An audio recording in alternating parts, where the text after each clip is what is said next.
Okay, well, welcome. Yeah, if you didn't hear, please introduce your name, the organization or company you work for, as well as the county that you live and work in. And then to just kind of kick us off, we'll just do some quick housekeeping items. So everyone is going to be muted, except for, if possible, our panel members for the purpose of just keeping this very conversational. We really want you to ask questions, so please type them into the chat. Kim and Bobby have requested that you also include your name and email with your question in case there's opportunity for us to follow up with you after this session.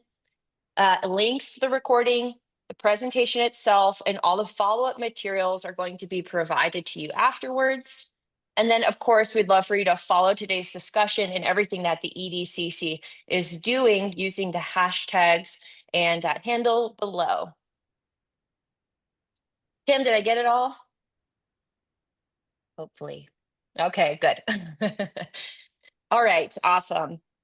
Well, thank you all so much for being here. And of course, I'd like to take a minute to thank the partners who supported Economic Development Week.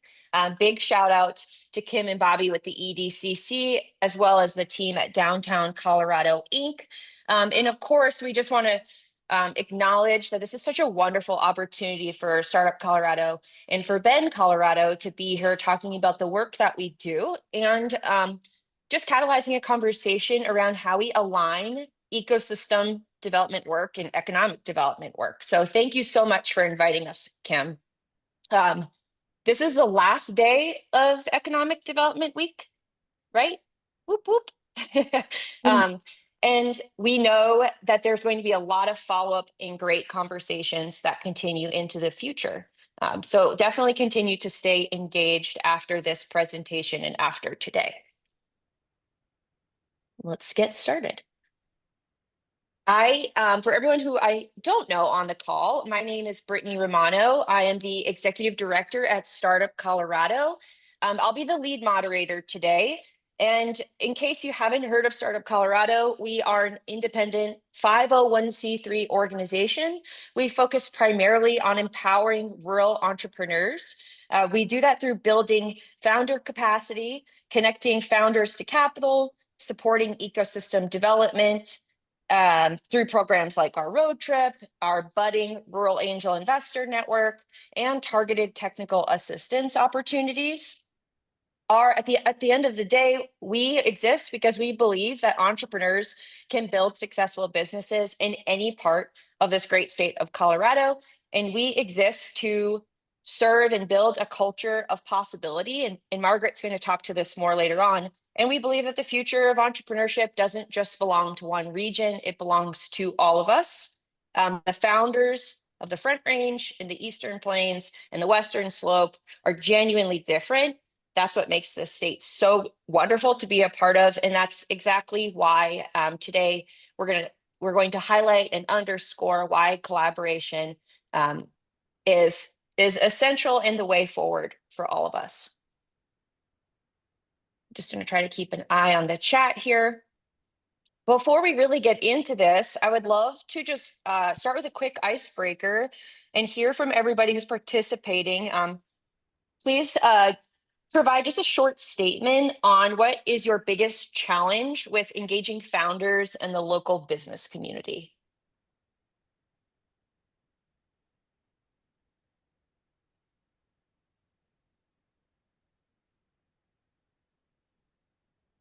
It's early and it's Friday.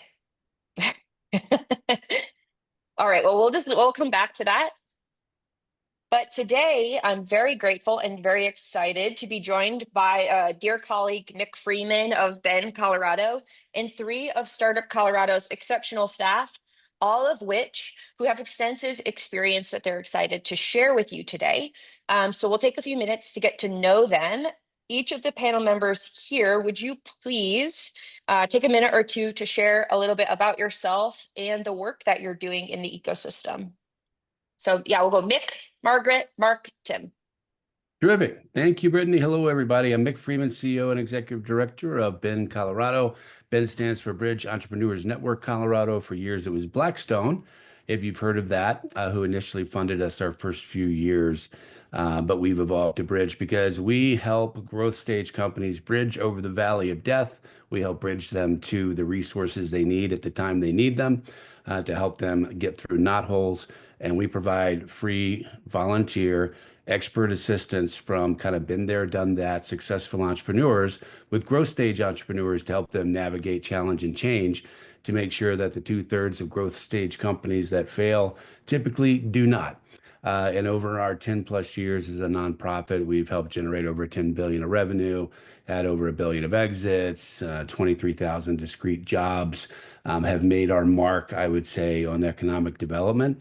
What I really think we do well is serve as master networkers. Our goal is to partner statewide and connect the dots to people needing what they need. You might hear it later, but we kind of have a motto of no entrepreneur left behind. No matter where you are on your entrepreneurial journey, we want to connect you to our partners, to the resources, to make sure that you get your idea off the ground, growing, scaling, and hopefully ultimately sustained. Thanks, Mick. Hi, and I am Margaret Hederman. I am Startup Colorado's editorial director, and I head up our storytelling program, which I will be getting into a lot more detail later on, so I don't want to give too much away right now. But long story short, we view storytelling as both a function of marketing, but also a key pillar of ecosystem building. And I'm really excited to talk more about that. Outside of my work with Startup Colorado, I am also a writer. So that's where a big part of my love of my job comes from as well, because I get to do a whole lot of writing, telling the amazing stories of Colorado's rural entrepreneurs. Did we see Mark join? Yeah, I'm here. There you are.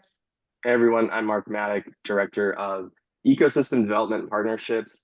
And excuse me, my role focuses on working with both our statewide partners as well as the regional ecosystems across all corners of the state.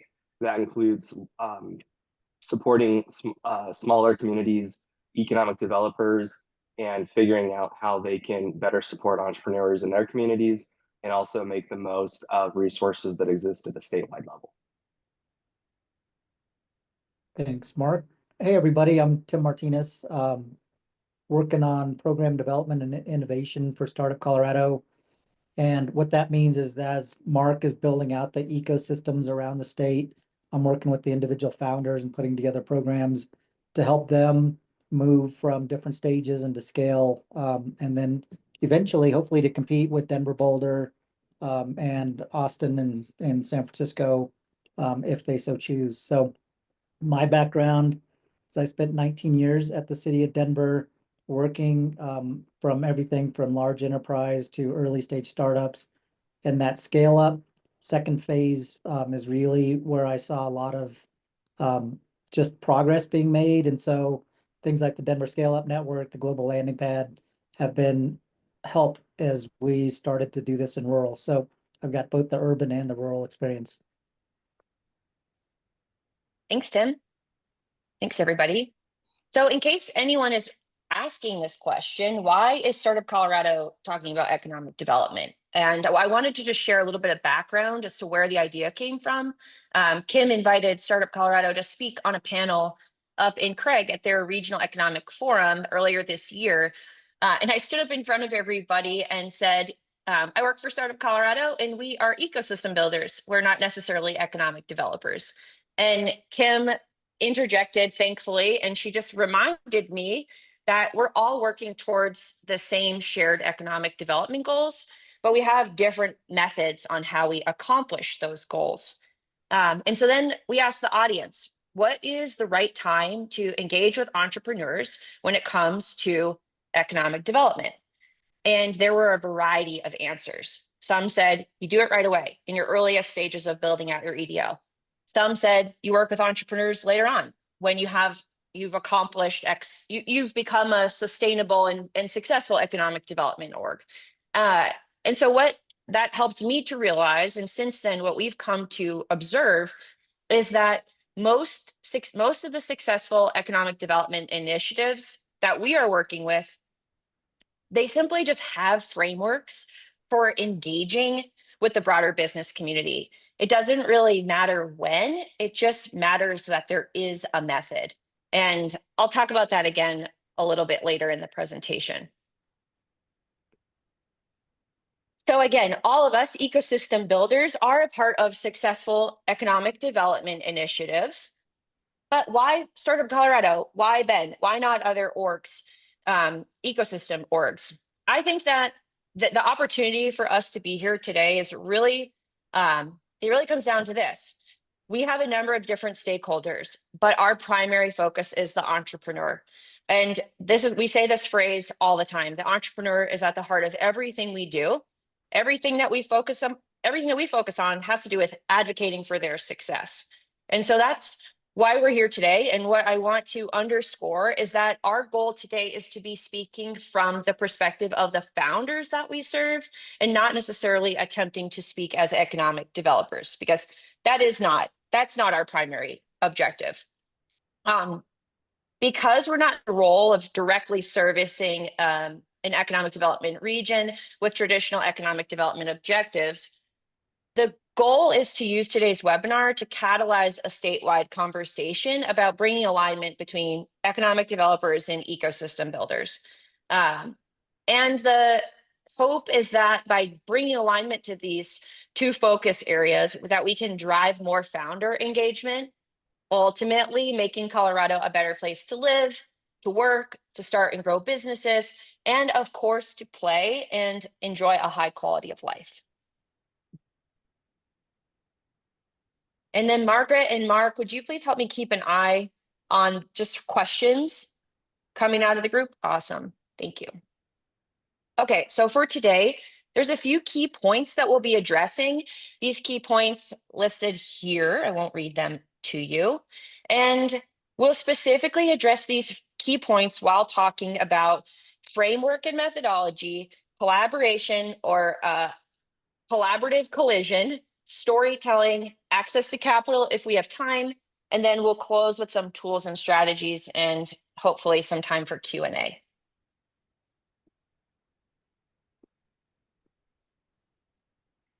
So again, please speak up. If you disagree, that's okay. If anything we say creates friction, let's just air it out and talk about it. I think there's a lot of opportunity for us to learn from each other in this kind of format. I don't see any questions as of right now, just lots of great comments. So thank you for contributing those. Let's dive in. Let's talk about, well, actually, before we dive in, here's how I structured this. During the webinar, we'll address a key point, like ecosystem builders and founders not always seeing themselves as economic developers. I'll present a question to the panel, and then we'd love to open that question up for somebody to either offer an experience share or a further question. So hopefully have somebody from the audience chime in. So Tim, I'd love to start with you because you do have such extensive experience working in urban and rural and economic development and now ecosystem development. In your experience, what are some of the common misconceptions that economic development professionals have when working with startup ecosystems? I think economic developers, typically they're looking at their tax base and they're looking at job creation.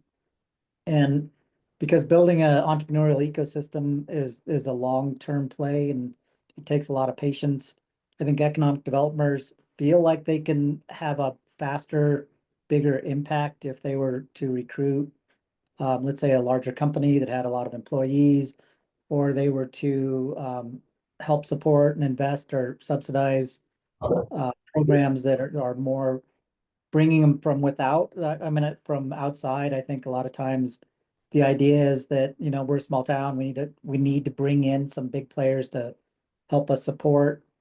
I also think that diversifying the economy in a small town is really important, and that's hard to do when you're recruiting. You can do it, but I live in Salida, and tourism is our bread and butter right now, and so we are putting a big effort into how do we diversify away from the seasonality that comes along with that. And big cities, you have that, but I think the misconception is that it's just not a fast enough gain, you know, for the elected officials and for others, that job growth, that job creation is a long-term play.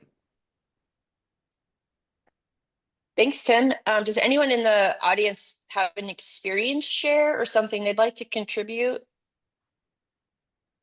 I see some comments in the chat. Margaret, if you see somebody raising their hand or commenting, would you just select somebody there? Yeah, I'm seeing Sasha from a little while ago responding to another to Nozas. Is that I hope I'm not butchering your name, but yeah, she was asking about virtualizing some of these efforts into remote communities, and that might be something to hit upon.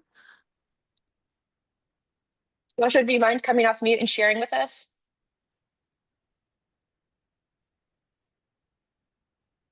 Sure. I am in rural remote Northwest Colorado, and we have in Routt County great ecosystem being built and developed for entrepreneurship support and founders coming together in multiple ways, and it's pretty amazing. In Moffat and Rio Blanco counties, not so much, and so trying to build that ecosystem and figure out some of the root causes of why that's not happening kind of organically, and starts sometimes with just that founder recognizing they are founders, they are entrepreneurs. I could tell a story about that. But in this respect, our community has had a habit of getting focused on a big thing, a multi-million-dollar innovation or incubation center or whatever, and then we just can't quite get there and everything dissolves. Instead of focusing on, could we create partnerships throughout the region with communities that already have resources and virtualize those in a way that I'd say more hybridize those in a way that would allow those great resources that other communities are seeing really successful in supporting entrepreneurs brought to more remote regions. So specifically, I think Jesse was talking about the tech stacking and some of the other resources available by the Business Incubator in Grand Junction. Business Incubator has had decades to develop, so they're well in advance of all of us newbies in the game, and so it shouldn't be surprised that they have out-of-site resources. But already talking with Delita and her team, what could we do to bring some of those into more remote regions? And I think we need a location and a person, but do we need another multi-million-dollar incubator? Maybe, maybe not. Maybe we just need a facilitator, a navigator who can help to leverage resources from other places. So thanks for asking, Brittany. You could see I can go on and on, very passionate about this, and look forward to connecting with folks offline later. Oh yeah, that's a great point. And it's actually, Sasha, thanks. It's a great segue. Tim, just kind of it's a great segue in talking about regionality and bridging across regions, also bridging between rural and urban. That's part of the reason why I brought Nick Freeman in on this, is because we do a lot of work bridging rural and urban. But Tim, I'd love to hear if you can elaborate. Are there different approaches to economic development in rural versus urban? And then again, if anyone else has experience doing both, Kim, or others, would love to just hear what you have to say about this. Yeah, and just to piggyback off of what Sasha had said earlier, that entrepreneurism is not super sexy. It takes a lot of small wins to move the needle. And so if you are able to recruit that really big company that gets a lot of headlines, that's how you see a really quick impact. And entrepreneurism, when you start to move one company at a time or one employee at a time, it's just a kind of a slow grind, and building out that ecosystem is difficult, whether you're rural or urban. And when I was in urban, things were very different. Denver's already a very diverse city. And so we could say, we're going to spend a whole effort just on fintech, or we're going to spend a whole effort just on, name the industry. And we could do that. We could also say that we're going to, and simultaneously we could spend time saying, we're going to go into every neighborhood and we're going to have conversations with the neighborhoods on how they're building out their smaller micro ecosystems. And in rural, you just don't have those same resources to be able to put that together, both from the organizational structure, but also just the ecosystem itself. In Chafee, we first year tried to put together an accelerator. And what we were finding was very diverse, both by where they're at in the stage. Some are been around for 20 years and they have 10 employees, and some are really fast scaling tech companies and they already have 10 employees in the first 6 months. And so how do you balance all that out when not only are they diverse in their stage, but a tech company and an ag company, and you put them in the room and say, okay, let's find some similarities on how we can support what you're doing.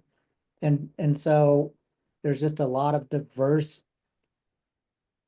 complications that make it a little bit more difficult. And then the resources just aren't there. You don't have as many people that have the experience to help kind of guide people, move them along. If you're looking to hire somebody in your C-suite, it's difficult because if you look out and there's 1,000 people in your town, the chances of one of those being a chief operating officer for a tech company is going to be a little slimmer than if you are in, a big city. So there are a lot of difficulties in the rural areas, and I think that's where Startup Colorado and Ben to some degree are helpful, because we can help bring those to the table in that regard. So the same thing on the funding side. There's just not as many resources when it comes to funding in the rural areas, and so categorizing and cataloging those is super helpful for the local ecosystem developers to know what is available and what they can provide. Was that enough? I could probably That's keep great. going. No, that's great. And I see some great comments in the chat. I'd love to know if anyone else has something similar or adjacent that they want to share, or if somebody has, again, experience doing both.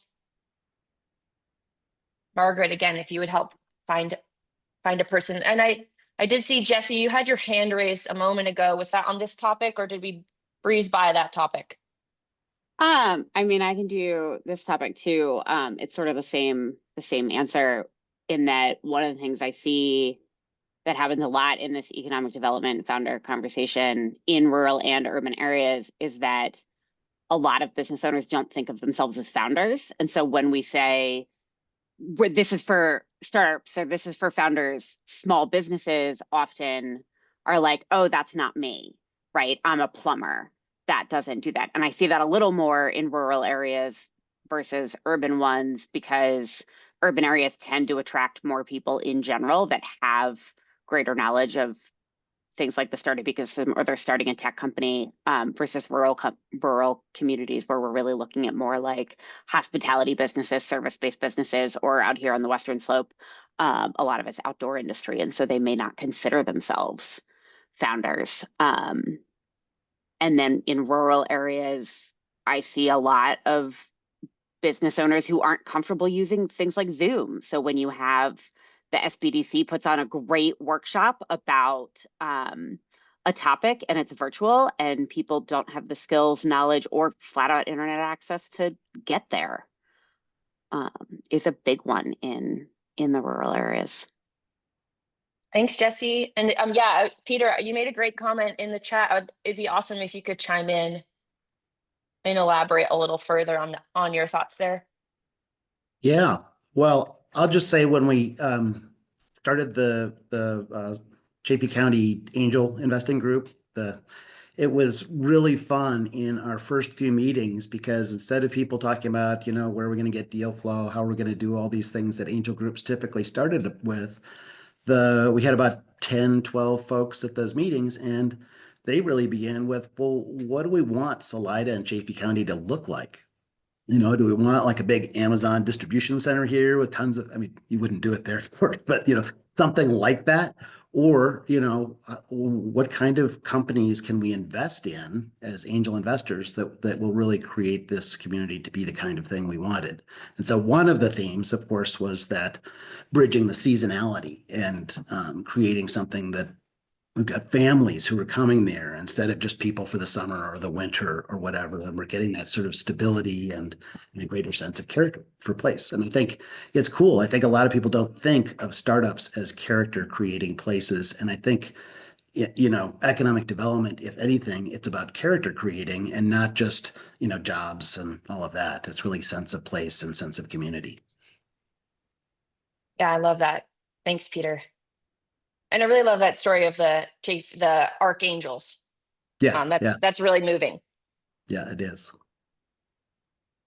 So we've touched on a couple different things. We've touched on angel groups, we've touched on business startups, we've touched on job creation, and what we say at Startup Colorado as well. When you know one community, then you know one community. And so what we do try to do is what we have learned through working with our founders is that becoming a founder and experiencing entrepreneurship forces most to do and become good at a lot of things. In order to then scale or grow your company, most are also forced to become fairly process oriented, whether they like it or not. And those founders learn to recognize and trust in those processes and procedures. And so, in our experience, the best way to engage with founders is to create a consistent, repeatable framework or method, whatever you want to call it, that these founders can come to rely on. Having this repeatable framework or pillars builds trust. And this, I think, is really important. It allows the founders to focus on building their companies and sustaining their companies while also assuring them that when they need help, we can be there for them. It's really not our primary objective to make sure that these founders are constantly engaging in all of the events and things that we're putting out. But when they need us, we want to make sure that we're there to support them in a way that's timely and relevant. So, quick question for everybody who does represent an economic development organization or region. Does your community have a clear framework for engaging with the founders and engaging with the ecosystem builders that exist there? Startup Colorado, this is our framework here, and we work very closely with Bend, Colorado, and we know they have very similar pillars. This is how we focus our efforts. We have economic advancement, community engagement, ecosystem development, storytelling, and our newest pillar that we're really focusing on this year is access to capital. I wasn't sure if you were asking the crowd or asking the panelists. So sorry. Oh, I'm asking the crowd. Does your community have a framework for engaging with founders and ecosystem builders? Thanks, Mick. So we're going to talk a little bit about this framework, the frameworks that we use at Startup Colorado and Bend, Colorado. But first, I just want to highlight this difference, which I think we have some clear shared understanding that coming to understand the alignment and the differences between economic development and ecosystem development will lead to us better allocating resources, but also working together more effectively. So, another key point, the difference between serving existing businesses versus, or is this a question? Yeah. Clarifying the difference between serving existing businesses versus supporting startups. And I'm sorry, I have a chat on one side and your beautiful faces on another, so I can't see my full screen. Mick, yeah, would love to get your thoughts. How do ED professionals better integrate mentorship and technical assistance? I think it starts with intentionality. And I said it before, we kind of think about no entrepreneur left behind. And that's not just a Bend idea. I think it's a statewide collaborative idea that no matter where you are on your entrepreneurial journey, there is an organization that can help. It could be an SBDC, it could be our partners at Innosphere, it could be Catalyst Campus, it could be some university-based programs. And we have a unique view, I think, here in Colorado that it's a big tent. Everybody's welcome in, and we'll sort you into the right lanes once you come inside. Just come inside because the help is here. So I would say more specifically, we think about the jockey versus the horse, if you will. And we are intentional about calling our founders and CEOs entrepreneurs because we want to support them on their entrepreneurial journey from start to finish and have them maintain an entrepreneurial mindset. So how do you do that? I think there's three ways. One, we like to think holistically about that cross cycle journey from startup to scale up to growth to exit. It's almost like product journey, user journey mapping, if you will, of where does the user, the entrepreneur come in? How do they engage with the system? Where do they exit? Where are the interventions and feedback loops? And we endeavor for product market fit with our entrepreneurs that participate across our verticals and growth challenges. Because if we have product market fit with the free advice we're giving, then by definition, they can scale. And some of the organizations focus on the horse, the business versus the jockey, and that's great. Again, it takes a village. It's collaborative.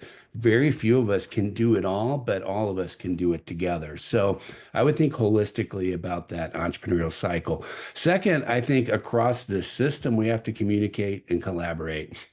You know, if we engage with our other ecosystem providers and other economic developers, suddenly we're creating pipelines of referral systems in and out. Here's potential advisors for those growth challenges of the companies you introduced. Here are potential companies that need help and could use the technical assistance that you're providing or that you could introduce them to across the rest of the system. I think we all win when we're sharing leads and when we're directing traffic in a way that, you know, the pie is big and not small. Let's help make it bigger. So communicate and collaborate, share the opportunities, and kind of stay in your lane for what you do best.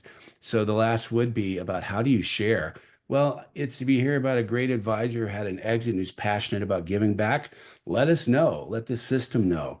If you hear about some amazing content that people like Margaret are creating, you know, pass it on, propagate it through social media, tag your organizations. Sorry, there's somebody trying to zoom in. Tag your organizations and, you know, share. At Ben, we've had this unbelievable 15 to 20% engagement rate on LinkedIn because people love hearing about this community, about their friends, about success stories. So tell stories. Tell stories. So like and repost, attend each other's events.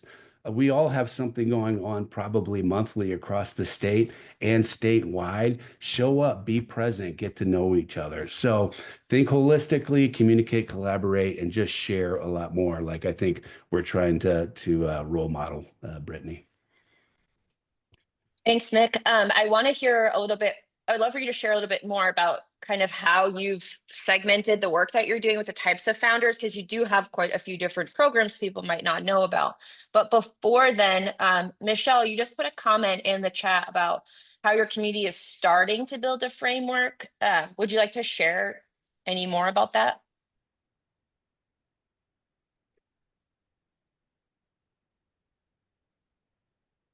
Who are you calling on that? Michelle. I can't see where she's from. Madison? Yep. Brittany, while we're waiting for Michelle to hop on, here in Chaffey County, you know, years ago, we had a guy named Wendell Pryor that started our EDC, our Economic Development Corporation. And he realized that we didn't have the infrastructure really to build out an ecosystem. And so he was really adamant on building out our internet, getting our electrical, getting all that big picture infrastructure in place. Then when Wendell stepped down and Jake Rashabi took over, he's the one that really started looking at that entrepreneurial ecosystem. He brought in folks like Rocky's Venture Club. We brought in Bend, Colorado back then. And that's when we really started to say that entrepreneurism is going to be important because we couldn't rely on one industry like our ski industry or rafting or tourism to manage that. And so I think that ecosystems are all coming at it at a different stage, at a different point, and a different place. And now that Jake's moved on, Deborah Cameron from the city of Denver has come in, and she's moving into more of an economic development strategy that's going to piggyback on what Jake's already started with the entrepreneurs to give them a place to grow into as they continue to add jobs. And so I do think that every ecosystem is different, and they need to identify where they're at, what resources they have, and where they should be focusing. So not every ecosystem is going to be the same, and not every strategy, therefore, will be the same either. Yeah, absolutely. Hi, this is Michelle. Sorry, technical problems. But hey, I guess you can hear me now. Thanks for asking. I've been with the city just for a couple of years now, and I was the first economic developer for the city of Fort Lupton. And for those who aren't as familiar with Fort Lupton, we're about halfway, right between downtown Denver and Greeley. So a small town, we're under 10,000 population, still very much agricultural, with a great history and a great downtown.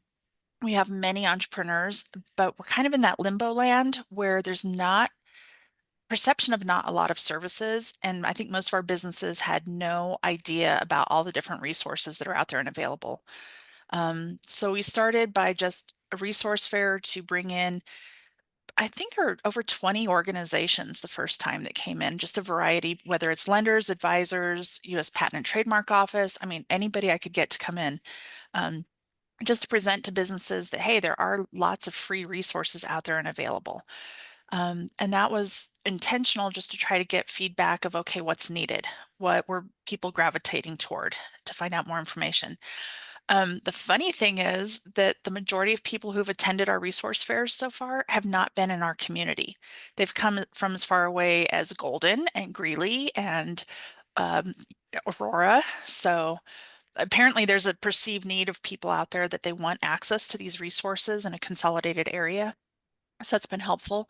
So now we're just working to expand on that and bring more in, and we don't limit it to our businesses in our community. Anybody's welcome to attend because it'll help us to grow. And if someday they need to grow and they need a location, maybe they'll look at us because we have resources available. So that's just our approach. But it's been a great partnership with the East Colorado SBDC. So far, this is our first year sponsoring them. And so that's growing, and we're seeing a lot more people show up at the library to get assistance. So that's where we're at. I hope to grow it. We do have larger manufacturers in our community, but I really think the heart and soul of our community is going to be the entrepreneurs. So this is fabulous, and thank you so much. Thanks, Michelle. Mick, back to you. Would you just share a little bit more about how you're working with different stages of entrepreneurs in your programs? Love to. So let me set the stage very quickly. So I was a longtime advisor before jumping into the executive director role last summer. So I saw kind of the power of what we did, and I didn't know until joining, the organization in an administrative role just how big an opportunity and need there is across the state. And that's going to help get to your question, Brittany. So at a high level, we've got a little under 700,000 small businesses in the state. 99.5% of all Colorado companies are small businesses. They provide half of all private employment in the state. It's just an understatement to say that small businesses are critical to Colorado's economic development, right? Which is why we're here today. But if you start to break it down, that starts to explain why there's this cross cycle of opportunity and some of the ways that Ben is playing. So a little over 110,000 of those 700,000 will generate between 1 and 5 million in revenue.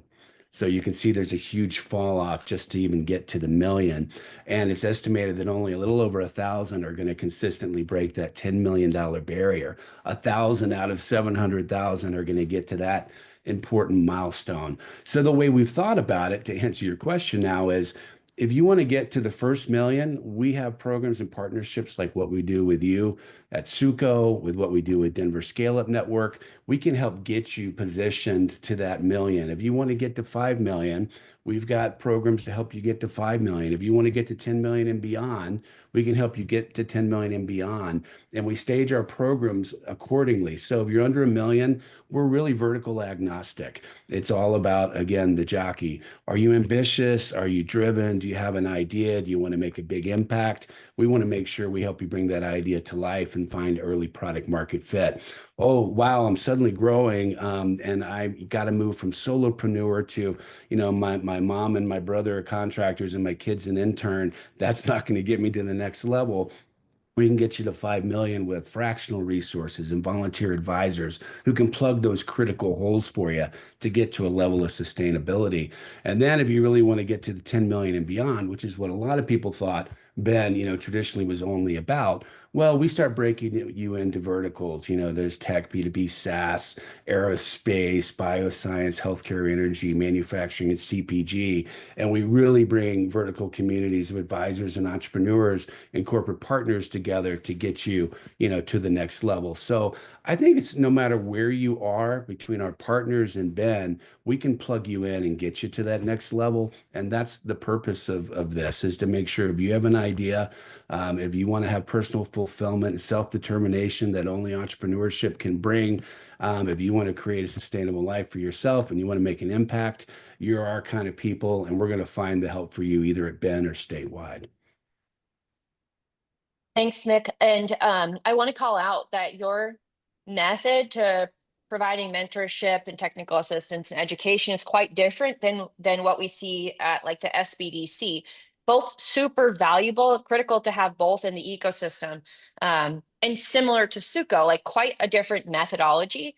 I think there's a lot of value in us as ecosystem builders and economic developers, like really getting into the nitty-gritty of the actual framework and collaborating on how we design these things for our communities and learn from each other. And so I know that Mick would love to share more about how Ben does this, either in the capacity of like and unlocking more Ben mentors in other parts of the state in rural Colorado, but also in just helping to understand how do you curate a localized advisor network and mentor network. So thanks, Yeah. Mick. And then, oh, go ahead. No, go ahead, please. I was just going to transition us to Tim to talk about Startup Colorado. So if you have a closing thought, I'd love to hear it. My only quick thought was again back to methodology.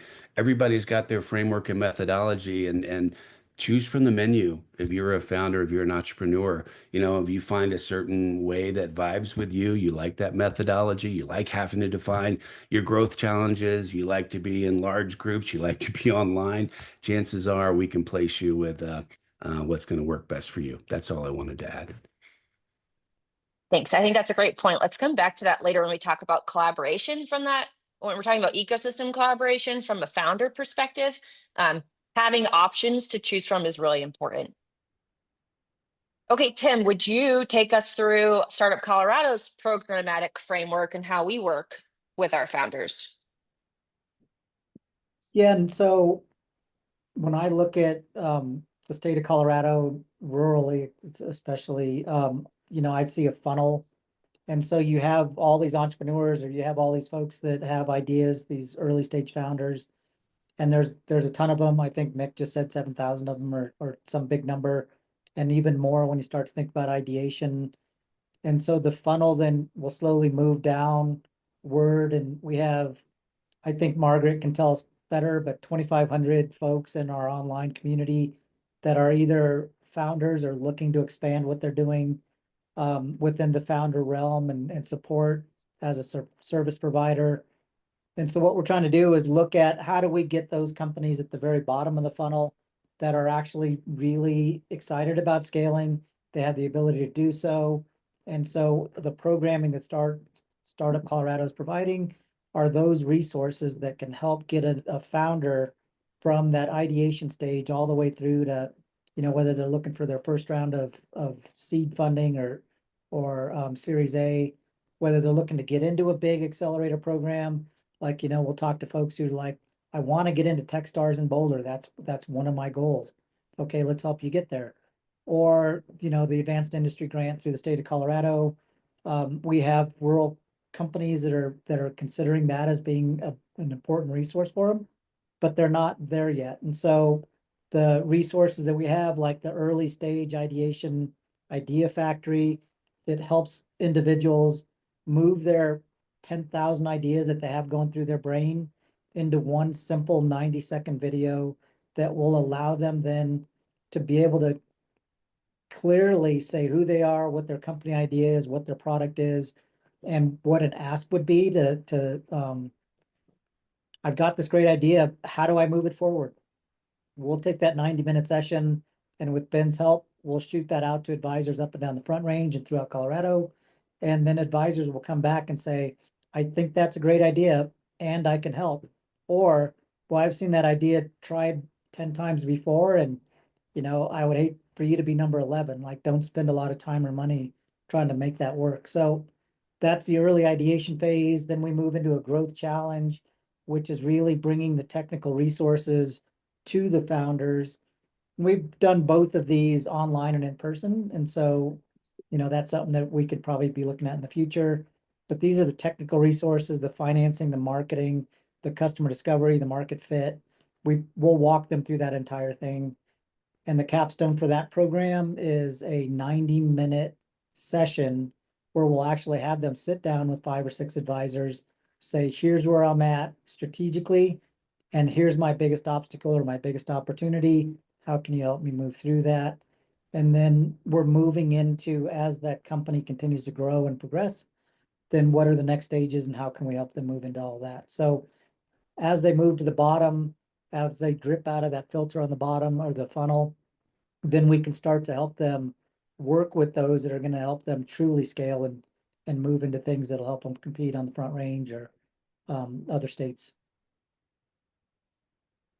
Thanks, Tim. And another part of our framework is storytelling. Well, looks like I snuck a slide in there. Oh, this was just a recent learning that I thought we had an opportunity to talk about. I think we've over communicated that no, maybe we haven't. I don't know if it's a shared belief or it's just an observation that when we're in pursuit of these traditional economic development initiatives, we can overlook these early stage needs. I think it sounds like from those contributing in the chat, there is a lot of intentionality around creating the opportunities and trying to fill those gaps in support, which is really uplifting. One thing that we've noticed is that when we have a community that has one organization that's expected to do it all, that organization tends to face a lot more challenges. And those communities that tend to have both or a multitude of ecosystem developers tend to have more increased entrepreneurial engagement. And I do think it's important, in a segue for a future conversation or a future point later, is that communities that have multiple types of ecosystem development orgs do tend to have more competition between those ecosystem organizations. And in that same regional economic forum, Kim also made a really funny point that we're one of the few states where the ecosystem and economic development partners are tripping over each other trying to help the founders. And that is really something that we can celebrate. And yeah, it creates competition, but competition can be a sign of a really healthy ecosystem, and providing these different options, again, to best support the founder's success is a really positive thing from a higher level perspective. Okay, I see some comments in the chat and I don't want to overlook them. So I see a question from Sasha. Sasha, do you want to chime in and share your question here?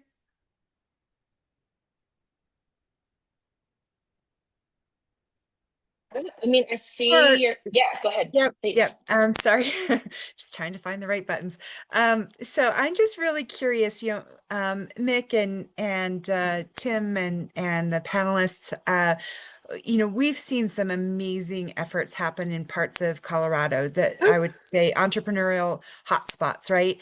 How can we get started when we're seeing emerging interest in entrepreneurship, whether they ideate that way or not, doesn't matter, but people are interested, as you've mentioned, in taking their own destiny into their hands and doing things a little differently for themselves and their families and their communities. Where do we get started first? Like, what was the secret sauce to getting those hotspots really lit up and engaged at pace and scale?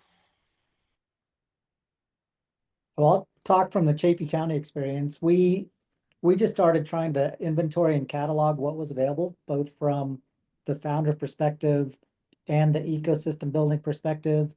And that included even, creating an advisor network. So we were asking people, do you have experience that you'd be willing to share with others? And then from that, that's when Peter Adams and Rockies Venture Club helped us to start to even say, do you have experience that you can help others? And do you have money that you'd be willing to invest into other small businesses? And we were shocked at the number of people in town that were willing to play that role. And then we also celebrated what we were doing, because when we said we're going to open up an accelerator in Chaffey County, people are like, what the hell's an accelerator? So we had to start from scratch and even start the process of educating on what we were trying to accomplish and what the end goal was going to be. And we picked on purpose some established consumer facing brands that were very recognizable in the community to say, this is the type of company that we want to work with in the future, and look to these guys as examples of what you can become and what we're trying to build. And then we had big public celebrations in which we would bring and invite the public in to see what the entrepreneurs were doing and to get excited about it. We had one advisor that actually new to town. He was still trying to figure out whether he knew he wanted to move somewhere, but he didn't know where it was. He saw the invitation for a celebration. He came, he saw the enthusiasm, and he not only became an advisor, but now he's one of the archangels and all of that. And he actually moved here because of that event. So I think celebrating it, promoting it, all the things Mick was saying about being online and sharing and following on social media, but really make a lot of noise about what you're trying to accomplish. So put together a plan and then try and get as many people as possible moving on that train in the same direction. And Brittany, can I add real fast to that? Make a plug for my friends at Startup Colorado. I would say come to West Slope Startup Week. Come to one of the road shows. Come to some rural forum. If nobody's coming to your town, call Brittany and say, can somebody come to my town? Send an email to Mick at bencolorado.org and say, I'm looking for help with X, Y, and Z. We will communicate across this system and get you the help. So I'd say raise your hand and show up. And there's lots of places to do that. Two good points. And Tim, that was a good segue. Like ultimately what you're describing is storytelling as a function, as a tool for ecosystem building and economic development. And I want, I know Margaret has some great examples and I'd love to hear from Margaret. But before we get into that, I see Erin she makes a really good point in the chat. She's just talking really about overwhelming, like the opposite of not having resources. It's the opposite effect. When we have so many resources, it can definitely be overwhelming. And so, yeah, some clear, even a communication framework is what Margaret's about to talk to you about, as to like how we message to these founders, what all exists. So Erin, is there anything else you want to add to that? It's a great point.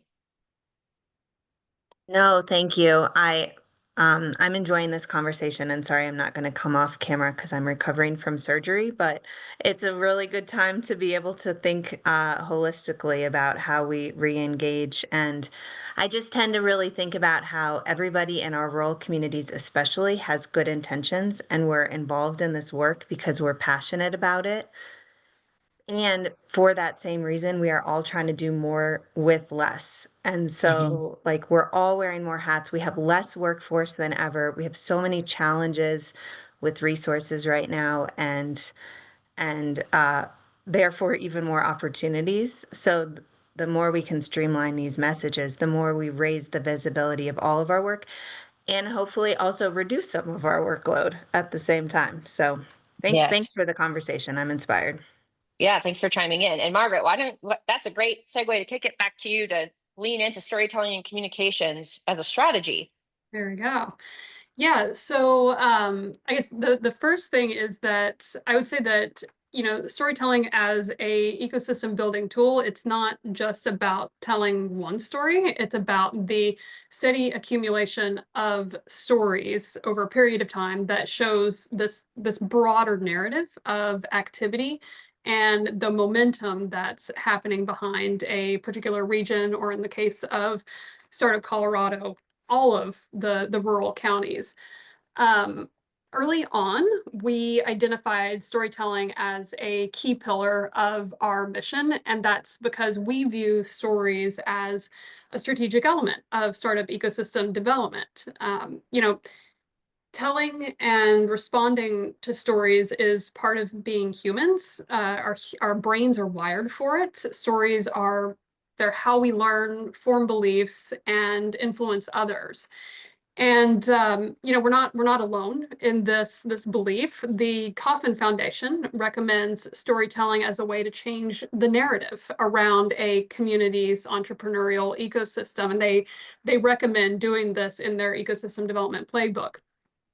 And you know, it's difficult to track the impact of a single story over the long term, but there is data on the overall effect of a storytelling program. Recently, I came across a study that showed regions with a concerted storytelling effort received 58% more follow-on media coverage than similar regions without one. And just like a little caveat, that was a study done on urban areas, of course, but I think the lesson still applies. It also showed that regions with storytelling strategies had double the startup valuation and exits than those without. So that's really exciting feedback, at least for me as a storyteller, to hear that there is actual, you know, people looking at this and saying, oh, it does work. So yeah, so what does that look like in practice?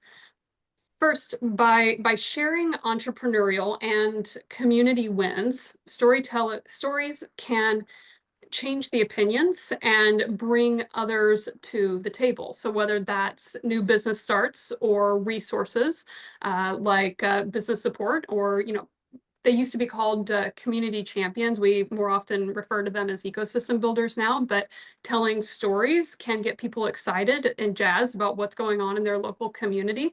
And they come in and want to participate in a meetup, or if there isn't a meetup, maybe they want to lead a networking session. Storytelling can highlight local resources and the tactics that business support folks are doing, the ecosystem builders, and, you know, shine a light on some of these efforts that might have otherwise been going unnoticed. I hit on this like a minute ago, but it can, you know, it can rally funders and partners and the local community. So I lived a long time ago when I first moved to Durango. It really felt like there wasn't a lot of coverage and attention being given to the startup ecosystem. Like, it was hard to see. You didn't really know that there was all of this energy in town.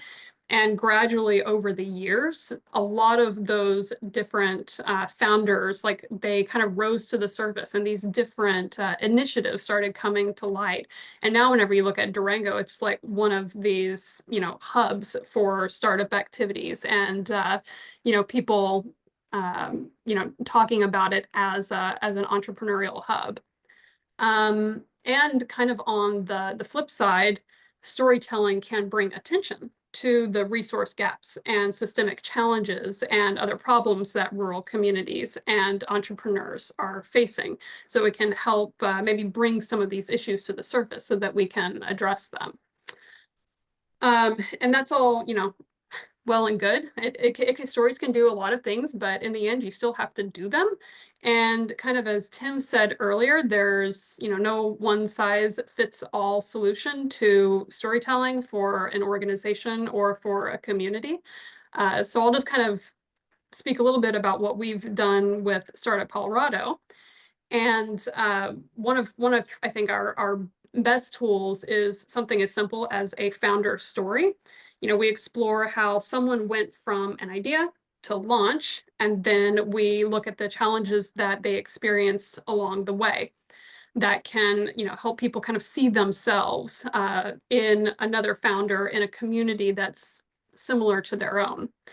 Other times we take a broader view with community case studies, like the one that I dropped into the chat a little while ago, where we look at the mix of people, programs, and efforts that over time have helped a town grow its startup culture. We haven't done this in a while because it is a whole lot of work, but we have produced a narrative podcast to spotlight the themes and the real voices of rural entrepreneurs. I used to travel around the state and go to the businesses and sometimes garages of entrepreneurs and record, the sound that they were creating in and building this business. And it's, it was a great product. And I think it kind of brought the experience to life for a lot of people. And then I think I'll get into this more in a little bit, but there's also real power in not just telling the stories yourself, but getting other people to tell the stories as well. We've had a lot of success helping rural entrepreneurs reach a broader audience through just our PR initiatives. I love it when our stories get stolen, meaning that the state or even national media picks it up. A few years ago, we had Esoterra Cider and Farm to Summit, both Durango companies, receive statewide press as a direct result of us highlighting them. And that's huge because state press has a much broader reach than we do. And yeah, and as I mentioned, storytelling as an organizational program, it's not just about us producing the stories ourselves. Most recently, we invited a reporter from KUNC to the Sterling Pitch Competition, she just did an amazing job covering the growing movement behind rural entrepreneurship in Colorado. And she gave some great press to two founders, and that story, I learned, is now being picked up by NPR's Marketplace. So that event, those efforts are now being broadcast to a national audience, and so that's huge. And one last thing I'll just conclude with, we want to highlight the successes, the wins, both of the founders and the communities, but I think it's also important to not shy away from the hard stuff. We want to tell the full story, including the challenges, maybe even the failures, because that helps entrepreneurs and ecosystem builders feel less alone in their work, and it shows that they're being listened to and taken seriously. So yeah, that was a whole lot of information on storytelling. I feel like I could go on, but I'll leave it there for now. I know you could talk about that indefinitely. And if anyone is interested, I see some questions about maybe just some tips or strategies. Margaret, well, maybe we can follow up with some of these folks after the call. Yeah. And if anyone's interested in learning more or having Margaret share a little more detail, I know she'd be happy to do that. Okay, great. And then Mark, would love to have you, again, we're still talking about pillars, we're talking about framework and just making sure these pieces, or considering having these pieces in place to help bring more alignment between ecosystem development and economic development. And so Mark, if you could speak to some of the work that you're doing in ecosystem development and your work in building partnerships, that'd be really helpful. Yeah, and I'd almost like to go back to a couple of other examples Tim and Nick were sharing and thinking about, when you're working with a community that's trying to figure out what their ecosystem can look like and what support exists for entrepreneurs, there can be, an obsession with getting one big win in the community. And in reality, I've come to think of a lot of this work more like a baseball game where you're trying to get lots of singles and doubles and triples in the work, the wins between ecosystem builders and especially the entrepreneurs, whether that's creating that first job for the company or getting the first round of funding, even if it's a really small amount, or hosting the first pitch competition in a region. Those are all the, singles that help build towards the ability for some of the region to have a home run when it comes to being more sustainable and having consistent meetup groups, having consistent training opportunities. And if, as an example, if I have an economic developer reach out and say, can you help me come up with a framework to get more,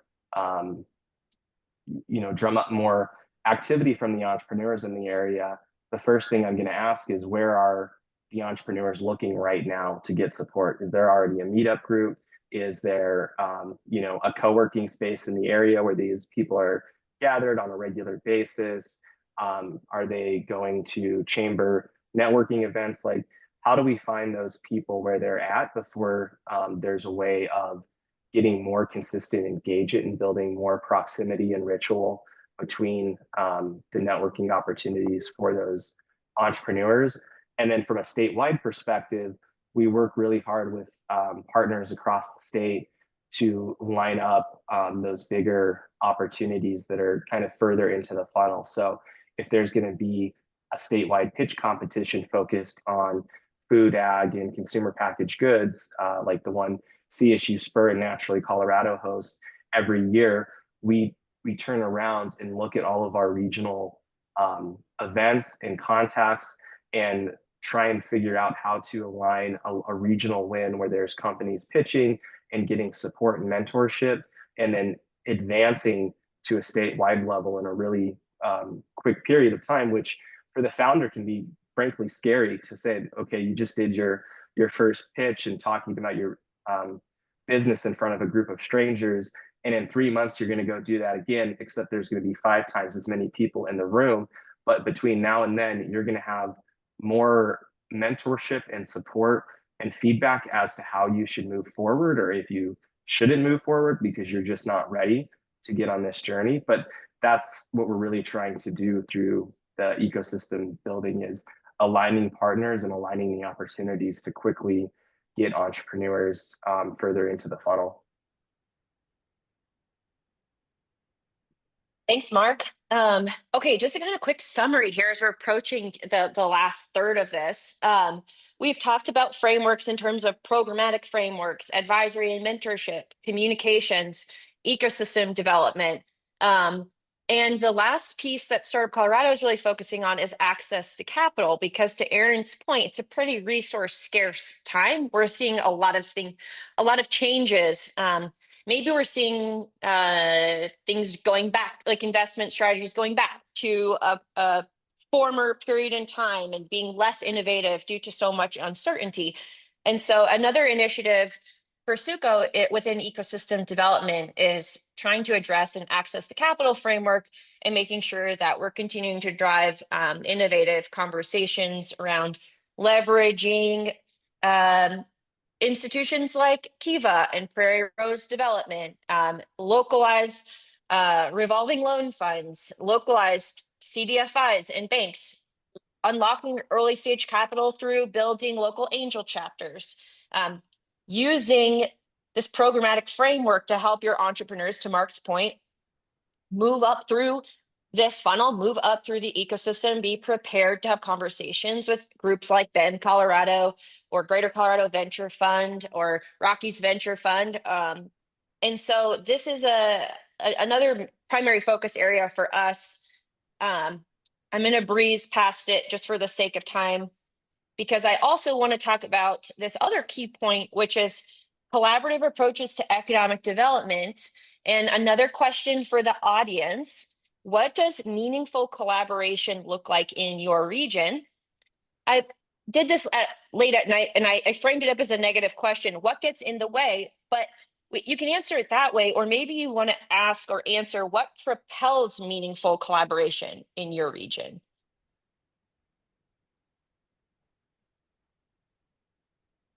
And if anyone is just really excited to talk about like what you're doing really well in terms of collaborating within the region, we'd love to hear from you. So feel free to come off mute and tell us your ways.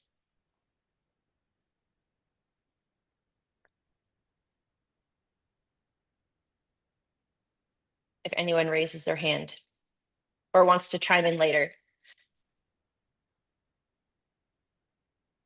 Okay, well, we haven't heard from anybody who's overly eager, but I know there's lots of success stories out there. So hopefully we'll draw this out. Nick, I would love your help discussing collaborative collision, because you and I had this amazing opportunity to speak on a panel with Peter. Unfortunately, he's not here anymore to talk about this, but we spoke on a panel at the Angel Capital Association, and Peter Adams asked us to join to really highlight just how altruistic Colorado is as a state. And the audience was a national, if not international audience, and they were shocked at how collaborative we are. I would love it if you could speak to this give first mentality. I feel like you're really good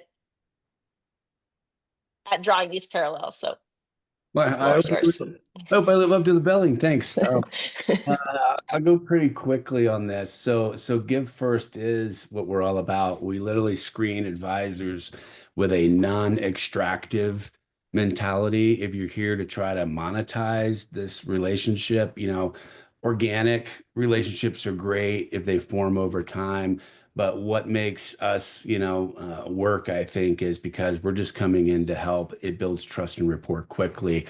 And I think that's kind of the Colorado collaborative way to get on topic here. So if Peter was here, I was going to prompt him to share the email he shared back with us and the other panelists that we were the first panel of a 2 or 3 day thing. And he circled back at the end and he said, that we were the panel everybody was talking about, because again, this was a national and international forum, as Brittany said.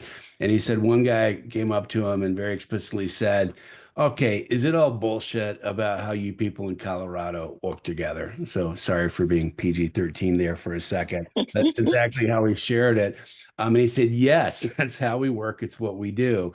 And we try to role model that again with SUCO, with Startup Colorado. We've heard loud and clear from federal and state potential funders, stakeholders, that together is better than separate. Doesn't mean necessarily like structurally together, but if we can create that cross cycle of statewide programs early to mid to late, that's just going to make it easier for entrepreneurs to stay engaged at the points they need. And so I think, we're wearing that mindset with SUCO of statewide is ultimately the replicable model for knowledge transfer nationally and internationally. I think it's going to provide opportunities for consulting and potential future funds and things like that, so we can invest in these amazing companies that we're coming across. And the baby steps toward that is, Brittany, keep me honest, but I think we've now been in 4 collaborative grants together, where we're not just trying to, take our piece of the pie. We're saying, here's a better pie together. And we're getting positive feedback from the stakeholders that put those RFPs out. And that is so important to, again, not just because we're role modeling it, it's because we're saying there is this cross cycle of support. There's this amazing statewide set of programming. And if we can look at it as a collective collaboration where everybody kind of understands their strong suit, and we make it easy for the entrepreneurs to figure out where to plug in at the time they need certain levels of help, I think that's how we're going to, eventually export this to other states, because we figured it out and we've got the right mentality. Yeah, thank you, Mick. I think you addressed a few things here, and these points on this slide are just some of those core questions that I think get in the way of collaborative collision. So sometimes these things feel duplicative, and we have to ask the honest question, like, are we duplicating services, or are we still continuing to fill gaps? We have to address the elephant in the room, which is the scarce resources, and come up with a strategy around that. And there's also just a necessity to adapt to address this myth of zero-sum funding, or it's like, well, if we get funding, then they won't get funding. And so that's kind of to Mick's point, I think we can do better than that at this point in time. And is there a way that we can, within our regions, can we have these open conversations about where we are going to serve, where we're best positioned to serve, where we can maximize our resources? Furthermore, I think there's a great opportunity to demonstrate values without using traditional KPIs, or in addition to using those KPIs. Margaret talked a lot about social capital. I loved the idea earlier that economic development creates place and community. This is community values development, increases engagement and innovation and problem solving. And that can be done when we lean into looking at these other types of more qualitative KPIs. And then the last thing I just wanted to call out that I've heard a lot in our work across the state, it's not like it comes back to this idea of duplicating services and filling gaps. I haven't heard a single economic development organization complain about there being a lack of entrepreneurs. It's like the complete opposite. There's so much need, and we're all trying to figure out how do we address this growing need. And so let's talk about, I'm just going to pass over this for right now. Let's talk about tools and strategies for bridging or aligning the work between economic development and ecosystem development. So, sorry, let me just check my list here. I think the message here is like agreeing on the method for how we engage with each other and the founders is critical. Nick, you are doing a lot of thinking around mapping tools and software to help us understand what kind of resources exist. And Peter Adams made a mention of this. I'm seeing lots of things in the chat about how we're working together to hand off, create clear messaging. Storytelling is a wonderful way of doing this. And then here's just like some other things that I think kind of feel like a luxury, but are also quite necessary. Creating a capacity checklist, not just a map, but really understanding like the action steps needed to address deficiencies, collaborating on the regional ROI model, and just having a lot of clarity and data on this would be really useful. And then I can't see what this last point says, but the shared ecosystem investment strategy too. It just kind of comes back to intentionality around funding, both for the founders, the ecosystems, and the economic developers. In my experience so far, and I'm sure many of you share a similar sentiment, so many folks that are ecosystem builders or economic developers were first founders. And to kind of bring it back around to this give first mentality and this idea of talking about how altruistic Colorado is, many of them either started a business and sold it, and then they realized just how hard it was to start or scale or grow a company in Colorado. And then they decided they were going to go back to where they built their business and try to make the path easier for the next generation of founders. And that's really that's really worth celebrating. Oh, I lost my train of thought here. Yep, I totally lost it. I want to celebrate that point. Bottom line is our That's- give first mentality Yeah. sets apart, and the partners that we're coming together with, like you and us and others, all have that shared ethos. And so, you're not going to find a richer set of opportunities as entrepreneurs to get the help you need when you need it, rural, urban, or otherwise. Absolutely. And I think we're at a really interesting intersection, right? Kind of to Erin's point. And so we're all having the same conversations: funding scarcity, resources, capacity, what the future looks like. How do we continue to maintain this level of growth and keep Colorado as a desirable state for entrepreneurship and economic development? And so I think that's really what this conversation was about. And now I'd love to give the floor back to the audience. And yeah, we have about 10 minutes for questions.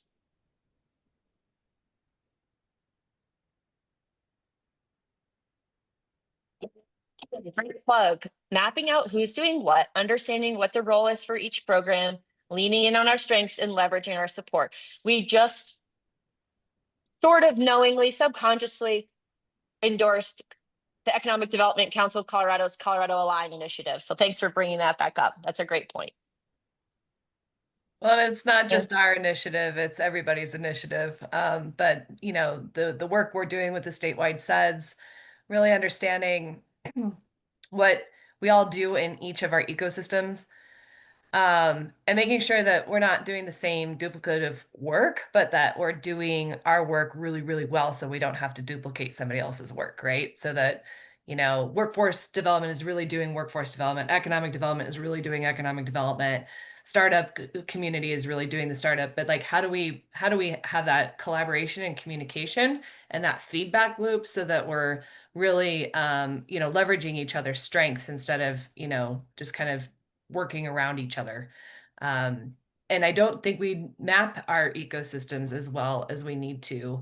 in each of our regions. And so we have some work to do, but I see that as being an economic competitive advantage as we move the state forward to ensure that, especially in the time of resource scarcity, that we're aligning funds to really make bigger impact when we don't have as many funds as possible. So I see that each of us have a role to play in our regions to map that out. Yeah, thanks, Kim. That's really an important way to look at that. Oh, before everyone starts to sign off, yeah, West Loop Startup Week is in October this year, and we are still looking for speakers. And so if this conversation helped you to realize that you're doing an amazing job or you have a lot of learnings to share, we'd love to invite you to speak and participate in a more formal capacity at West Loop Startup Week. So yeah, please join us. Still have time for plenty of questions. And if someone doesn't ask a question, I'm going to assign you all a question. Yeah, I just put in the chat that in Chaffey County, we've really been looking at remote workers that have been coming through. Because many of them end up living in Chaffey County, and for one reason or another, they get laid off and are looking to start their own business. And they've got experience. They sometimes are coming in with some funding. And so remote workers are a great source of future entrepreneurs.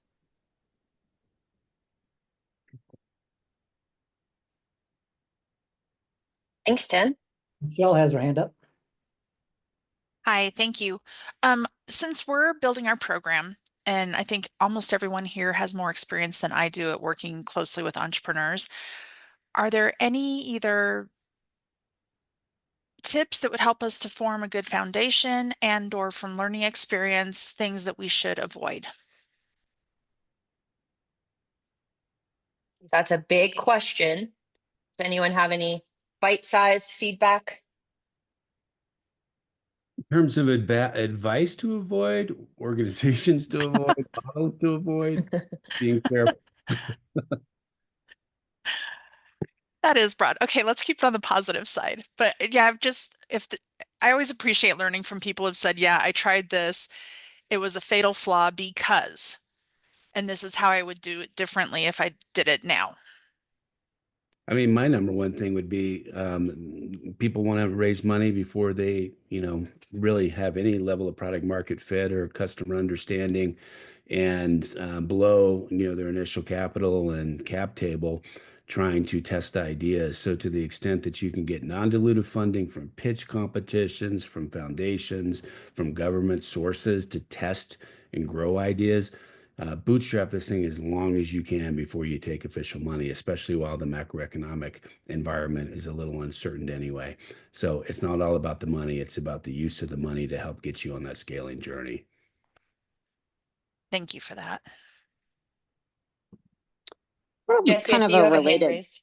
yeah, I have kind of a related question. So one of the things I think a lot about in terms of new founders, bootstrapping, we talk a lot about bootstrapping in terms of access to capital. But one of the things we really don't talk about is this luxury of failure that people who have existing access to capital and people who don't have existing to capital. And so how can we support entrepreneurs who literally do not have the luxury of bootstrapping, because if they bootstrap their business, they will lose their house, or they won't be able to feed their kids, or they literally don't have the available funding. And then they're never able to really focus on their business because they always have to maintain this full-time job in order to make sure that they are able to continue to survive.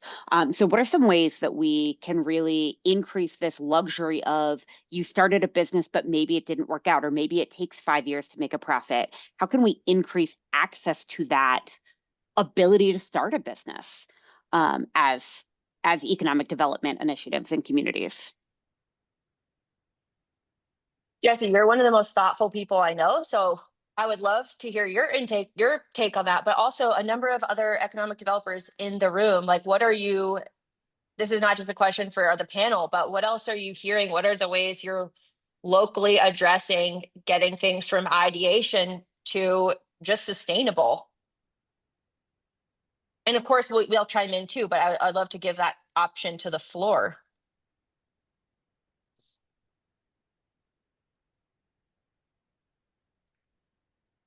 One of the things I've been working on locally in Chafee is having people partner up. So you each have a good idea. Can you come together, consolidate your resources and start something jointly? Solopreneurs, once you start getting into that equity funding, investors don't really like to invest in an individual. They like to invest in a good team. And so might as well start earlier and start consolidating your energy and your funding with somebody at an earlier stage. Jesse, that just when you were asking that, what it triggered for me was that we do think of entrepreneurship as a luxury, and again, access to capital as a luxury. But what you're talking about is entrepreneurship as a necessary pathway in places where maybe other opportunities don't exist. And so I do think there's a lot of conversations right now across the state, especially in this time, where we're in a time of such great uncertainty, not necessarily recessed economies. In fact, it's like we know what to do when we're in recessions, and we know that a lot of people turn to entrepreneurship in recessions. But right now, we're not really in a very clear state as a society. But yeah, what you're talking about is pathways and ensuring that people have equal opportunities to build companies. And I think that's probably one of the most challenging questions you can ask about entrepreneurship. Mark, you just came off mute. I was just thinking, that's kind of a plug for the Idea Factory and other opportunities like it, because there's a lot of programs where there's no cost or very minimal cost for entrepreneurs that are at a very early stage. And the best thing they can do is go into a program that's just focused on validating their customer, validating their product market fit, and getting informed and going through that customer discovery cycle before they really decide to spend any more money pursuing it. Okay, well, just as a takeaway, what is one small thing that we can each do as economic development and ecosystem development professionals to better integrate our strategies more effectively in our work? That'll be a little nugget to contemplate as we close. And then thank you everyone for for being here, and for Kim for the opportunity, the panelists for being here and contributing to such meaningful conversations. I really, really appreciate this. Thanks for pulling it together, Brittany.